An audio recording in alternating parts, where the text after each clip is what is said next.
Have your adult children stopped calling as often? Do visits feel shorter, more distant, or even disappear completely? You might be wondering, what happened? Did I do something wrong? And the truth is, sometimes it's not what you did, it's what you said. In this video, we'll uncover 5 everyday phrases that seem harmless, but could be silently pushing your children away. These aren't insults or angry words. In fact, they often come from love, worry, or loneliness. But over time, they can erode even the closest relationships.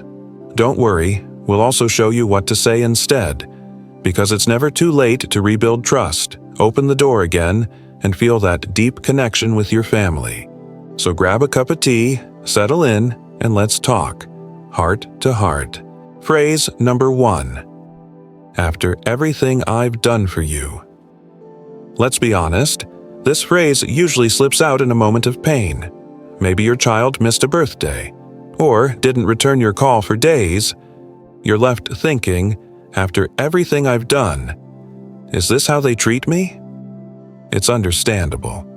You've sacrificed decades, your time, energy, even your own dreams for your children.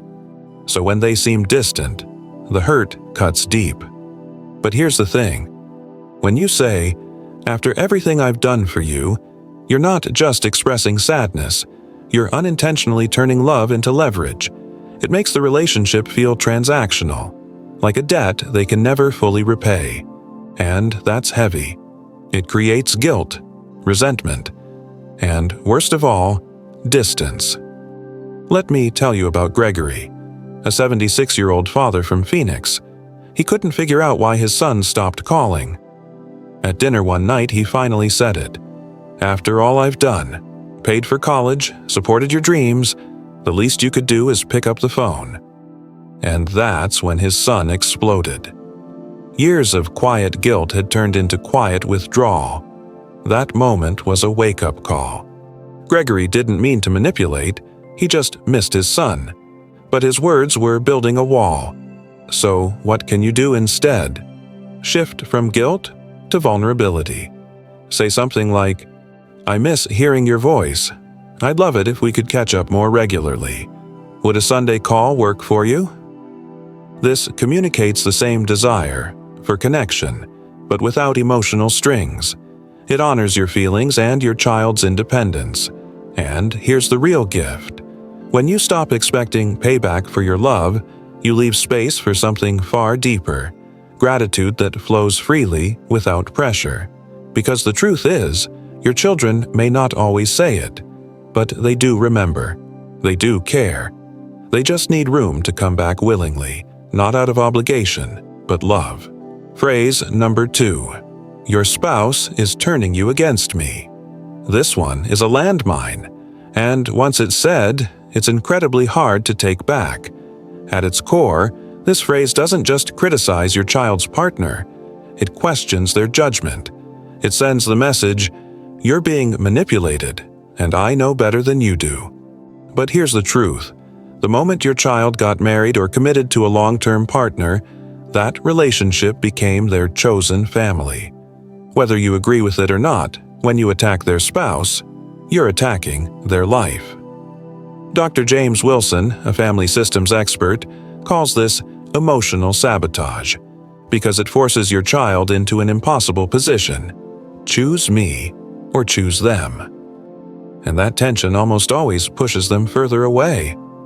Let's take Barbara, a 68-year-old grandmother from Seattle. She felt left out ever since her son got married. She'd say things like, I bet Sarah doesn't want you spending time with me, or you've changed since you met her. To Barbara, these were harmless frustrations, but behind the scenes, her son was sharing these remarks with his wife, and it created cracks in their marriage. It all came to a head when Barbara made a comment at a family gathering, accusing Sarah of stealing her son. The fallout? 18 months of silence, no calls, no holidays. She even missed the birth of her first grandchild. Eventually, with a lot of humility and help from a therapist, Barbara realized she hadn't lost her son to his wife. She had pushed him away, trying to cling too tightly. So, what can you say instead? Try something like, "I really value both of you. I'm still learning how to be supportive of your new family. Could we find a way to stay close that works for everyone?" This kind of message does two things. It shows emotional maturity, and it proves that you respect their relationship. Because if you support the person your child loves, even if it's hard, you become someone they want to keep close. It's not easy, but it's worth it. Phrase number 3. In my day, we did things differently. At first, this might sound like a harmless trip down memory lane, but for adult children, it can feel like a subtle dig. A reminder that their way of living, parenting, or working somehow falls short. When you say, "in my day," what they often hear is, "you're doing it wrong, and we had it harder, better, or more correct back then." It creates an invisible wall between generations, a quiet judgment that builds resentment over time. Take Timothy, a 74-year-old grandfather from Nashville. Every time he visited his daughter's home, he had a comment. Things like, "In my day, kids respected their parents. We didn't need all these fancy gadgets to raise a child." Now, he meant well, but his daughter felt criticized, as if her choices weren't good enough, especially when it came to raising her own kids. Over time, she called less, invited him over less, not because she didn't love him, but because she didn't want another conversation that left her feeling small. The turning point came when Timothy asked her directly, "Do I say things that upset you?" And she finally opened up. That honest conversation changed everything. Timothy learned to ask instead of assume. He started saying things like, "What's it like raising kids these days?" Or, "Can you show me how this new stroller works? It's different from what we had." By showing curiosity instead of criticism, he built a bridge, not a barrier. So, what can you say if you find yourself slipping into "in my day"? Talk. Try. Would it be helpful if I shared what worked for me? Or are you doing something different? It turns your experience into a gift, not a lecture. Because when you respect how your children are navigating a very different world, they're far more likely to come to you for advice, stories, and wisdom. Phrase number 4. You never visit or call me. This one stings. Not just for you, but for your adult children too. Because even if it feels true in the moment, it rarely is. When you say, "you never call," or "you never visit," you're likely speaking from a place of hurt, loneliness, or even fear. But to them, it sounds like blame. Like no matter what they do, it's never enough. Let's take Evelyn from Chicago. She's 70, lives alone, and adores her daughter. But every time they talked, Evelyn would say something like, "I haven't heard from you in forever," even if they had just spoken the week before. Her daughter began to dread those calls. She knew she'd be met with guilt, not gratitude. And over time, the calls became less frequent, just like Evelyn feared. The irony? It wasn't that her daughter didn't care. She was juggling a full-time job, kids, and a household. But the constant feeling of being not enough pushed her away. The turning point came when a friend suggested something simple: keep a journal. Evelyn started writing down every interaction, a call, a text, a photo sent. And she was shocked. She was hearing from her daughter regularly. She just hadn't noticed because she was focused on what she didn't get instead of what she did. With the help of a therapist, Evelyn changed how she expressed her needs.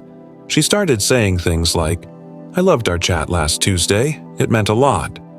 Or, "That photo of the grandkids made my whole day." These little shifts changed everything. So instead of saying, "You never call," try, "I miss our chats. Is there a day that works best for a quick call each week?" It's a small change, but a powerful one. It shows appreciation instead of accusation. And it opens the door for more connection, not less. Because the goal isn't to guilt your children into calling. It's to create a space they want to step into. Phrase number 5. You'll regret it when I'm gone. It's a phrase spoken out of pain, out of fear of being forgotten, out of a deep longing to feel valued before it's too late. But let's be honest, it's also one of the most damaging things you can say to your adult children. When you say, "You'll regret it when I'm gone," you're not just expressing sadness. You're wrapping guilt, fear, and pressure into one emotionally loaded sentence. And the result? Your children don't feel closer. They feel cornered. Let's talk about Robert, a 78-year-old grandfather from Denver. He used to say this all the time when his kids couldn't visit, when they didn't take his advice, or even when they disagreed on something small. "One day, I'll be gone, and you'll wish you had listened." At first, they brushed it off, but over time, it wore them down. They began avoiding conversations, not because they didn't care, but because the emotional weight became too heavy.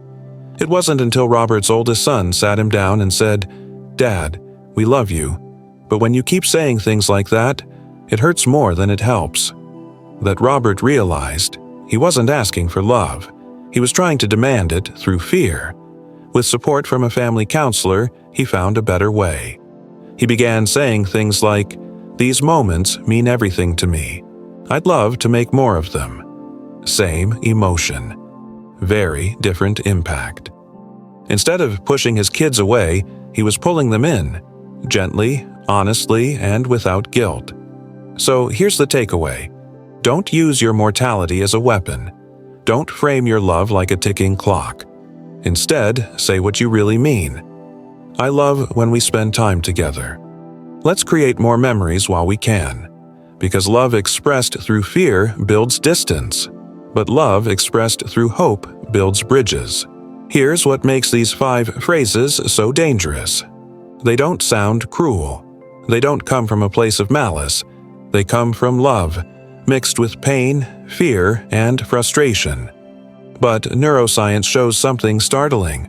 When your children hear emotionally charged phrases like, "After all I've done," or "You'll regret this someday," their brain reacts as if they're under threat. It triggers stress, and over time, that stress turns into avoidance. They don't consciously decide to stay away. They just begin to associate interactions with guilt, tension, and emotional fatigue. The good news, you can change that. Starting now. Let's walk through a simple 3-step shift. 1. Notice the feeling behind the phrase. Before you speak, pause. Ask yourself, am I feeling lonely, unseen, left out? Recognizing the emotion helps you express it clearly, without blame. 2. Replace guilt with a need. Instead of, "You never call anymore," try, "I've been missing our talks. Is there a time that works for you to catch up?" It's still honest, but it invites connection instead of resistance. 3. Keep building bridges. Relationships are not static. They evolve, just like you. Your willingness to adapt, to learn a new way of expressing love, is the greatest gift you can give your children and yourself. Let me leave you with this. You don't need perfect words to keep your family close. You just need open ones, curious ones, words that come from respect, not regret. You've raised your kids. Now, let your words raise your relationship. If you've recognized any of these phrases in your own conversations, take heart. That doesn't make you a bad parent. It makes you a human one. The truth is, communication is a lifelong skill, and it's never too late to learn a new way to connect. To say, "I miss you," instead of, "You never call." To say, "I'm proud of you," instead of, "You should do it this way." Small shifts create big ripples. So, start with one phrase, one gentle conversation, one moment where you choose openness over guilt, and watch what happens. Because your voice still matters, your love still shapes, and your presence, when offered with respect, is still one of the greatest gifts your children can receive. Let's build bridges, not walls. Thanks for spending this time with me. I truly hope it brings more closeness, comfort, and peace to your family.